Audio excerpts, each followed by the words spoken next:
Welcome to the Elevate Your Life podcast. The first episode is here, you guys. Here we are. You've made it here. I'm so excited to spend this time with you and share with you all the incredible things that this show is going to provide, create space for, and how it's truthfully going to transform your life as well. First and foremost, I love to kind of take a little bit of a deep dive into what does elevate your life even mean to me, and where am I going to be taking that in the direction of this show. Elevate your life can mean a lot of things to a lot of people. To me, in my journey and really where the focus is going to be at the core is how we can elevate our internal experience of life to then reflect externally in our life.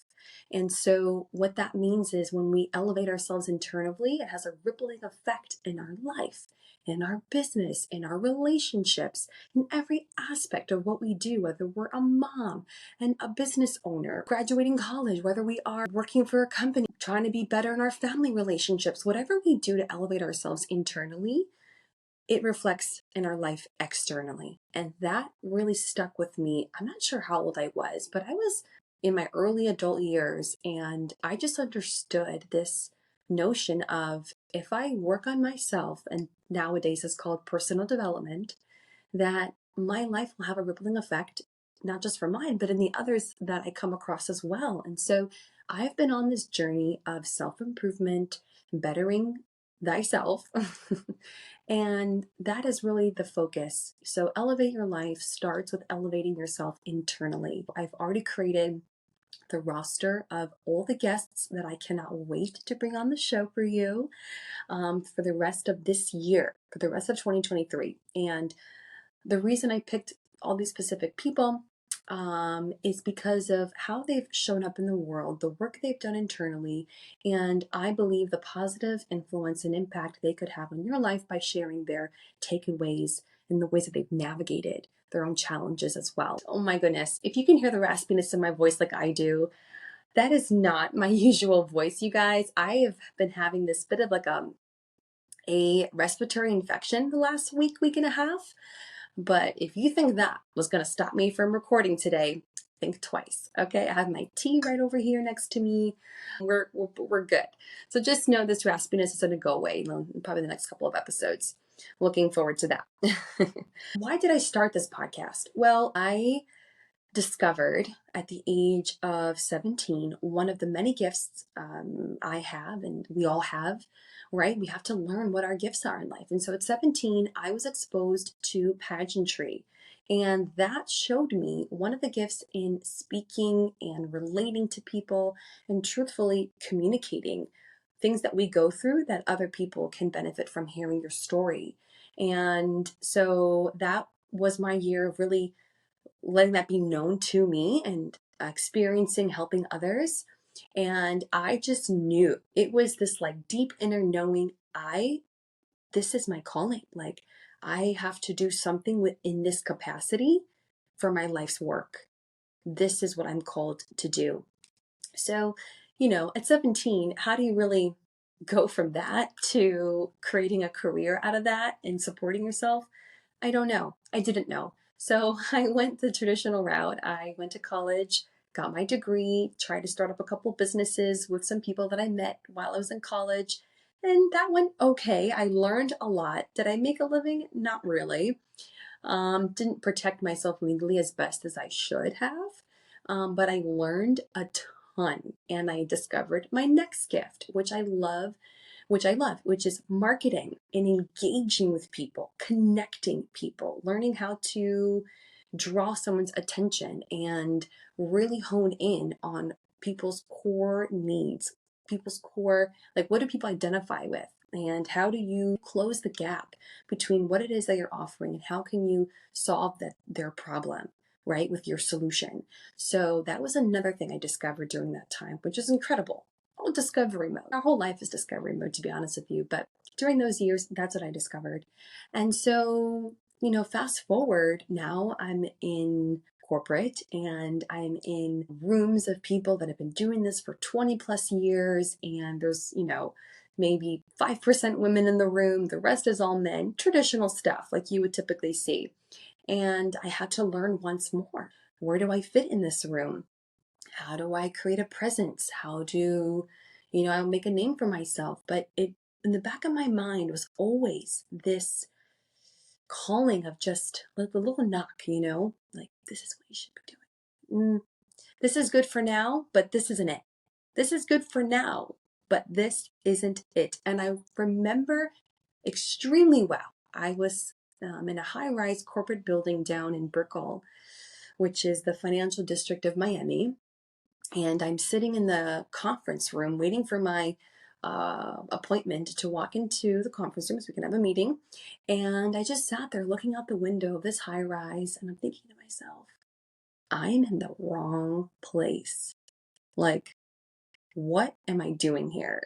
I just knew that it was a matter of time. And if you're listening to this and you can relate to that, just know that if you're somewhere and it's not really exactly what you want to be doing, but it also supports yourself and your family, I understand you. And there's a whole community of us out there. I had a very supportive spouse that said, you know what? If you feel that this is your thing and you want to dive into that, take the first step. So here we are, and this is the first step. So grateful and so overjoyed that I'm here. The hardest part is getting over that hump and knowing, when to make time for the things that make you happy and that they're not going to go away. They're just going to keep knocking on the door until you answer the call. And so if you're already in that space, in that calling, I commend you. And I can't wait to hear your story. And if you're not, but you know that there's a little knock on the back door, don't beat yourself up. Know that there's a time and a place for everything, and it will all unfold exactly how it's supposed to. So I'm so grateful for my time that I had spent in that company and being able to really grow and learn all the things I did, and also realize that that was not where I want to be. I'm sure we'll talk more about it in another episode, specifically dedicated to the things that I did that really worked, the things that I learned, and what I would advise any woman to do in certain scenarios, or how to grow their pipeline and their business, given that I was in sales. Next, you got to get to know me a little bit more. So I am an extremely heart-centric person. I would also consider myself an empath, huge empath. I can totally tell when like energies are shifting in a room and who needs an extra hug or who needs extra support. And I can say that I'm pretty good at picking up on those things. I am also an Enneagram 7 for all my Enneagrams out there. I think on my human design, I was a generator or a manifester. I have to go back and check. Don't hold me to that one. I'll talk about that in another episode, perhaps. I am a lover of nature. I'm a Virgo as well. Virgo season's upon us, you guys. So if that doesn't tell you a bit of who I am, I don't know what will. Okay, Virgo, empath, heart-centric, Enneagram 7. I'll get back to you on the human design. All right. And then externally, I love to cook. I'm always in the kitchen, whipping up a new recipe or baking a healthy treat. I am a new mom. My son is turning 1 in the next couple of days. So I'm reliving my entire first year of motherhood and my labor experience, which was so fast and so incredible. I'm honestly worried for the next one if we're going to make it to the hospital. But we said maybe we'll do a birth center for the next one, or maybe we'll do it at home. We'll see. But so much has come into play the last year of my life. I'm also a wife.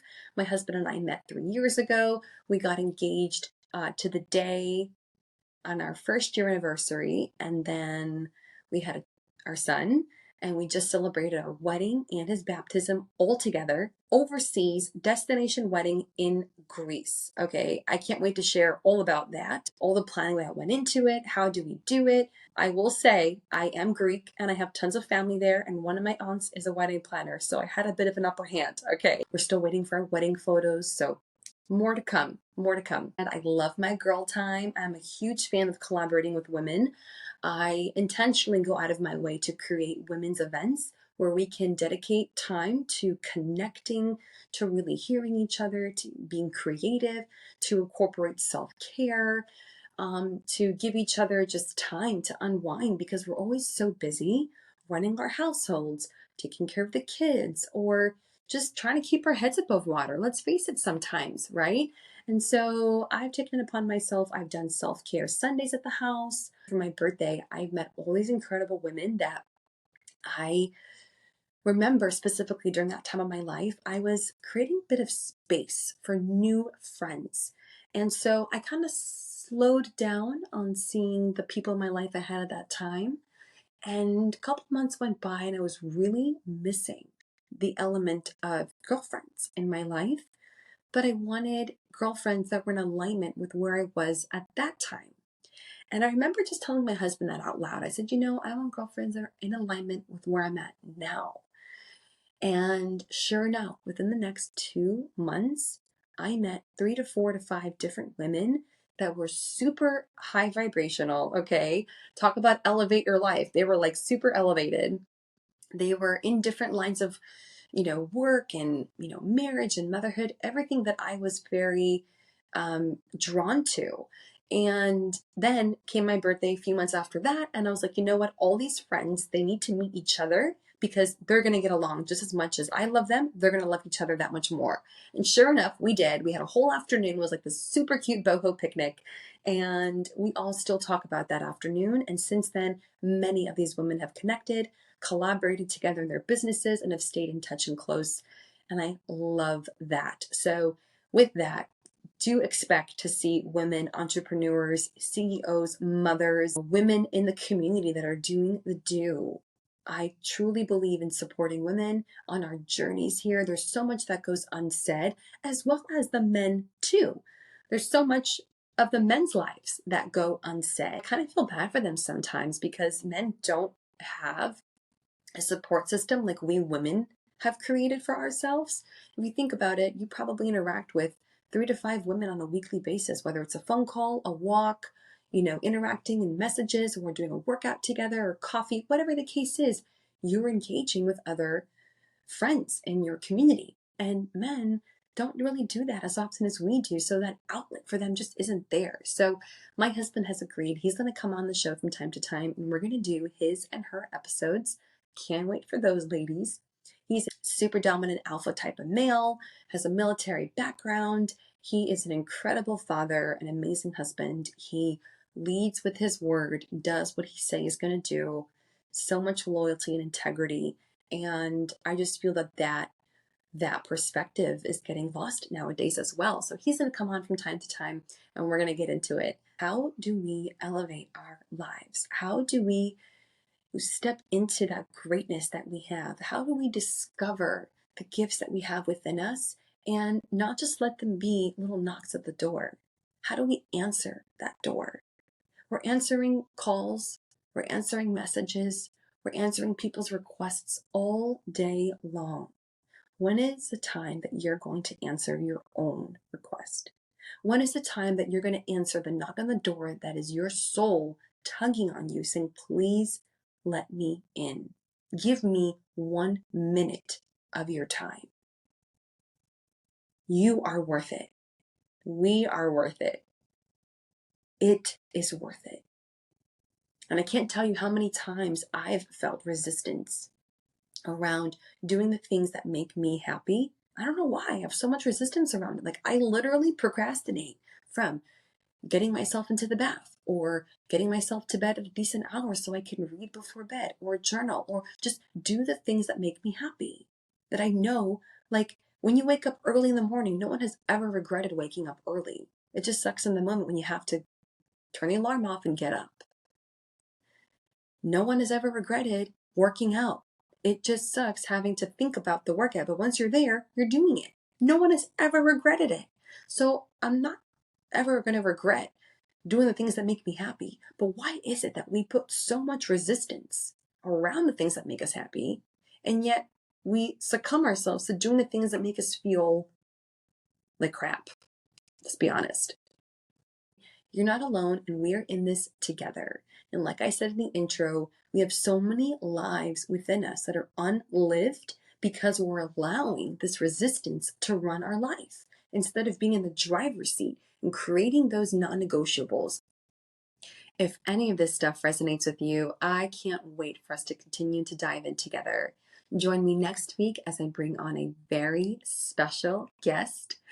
We have an incredible episode in store for you guys next week, and of course, the week after that, and the week after that.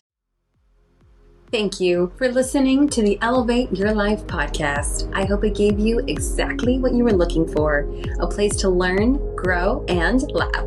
If you enjoyed this episode, share it with a friend you know would love it too, and leave us an honest review. Until next time, be sure to subscribe and follow us on Instagram to connect with me and our community at Elevate Your Life Podcast. Have an amazing day, and remember, you got this.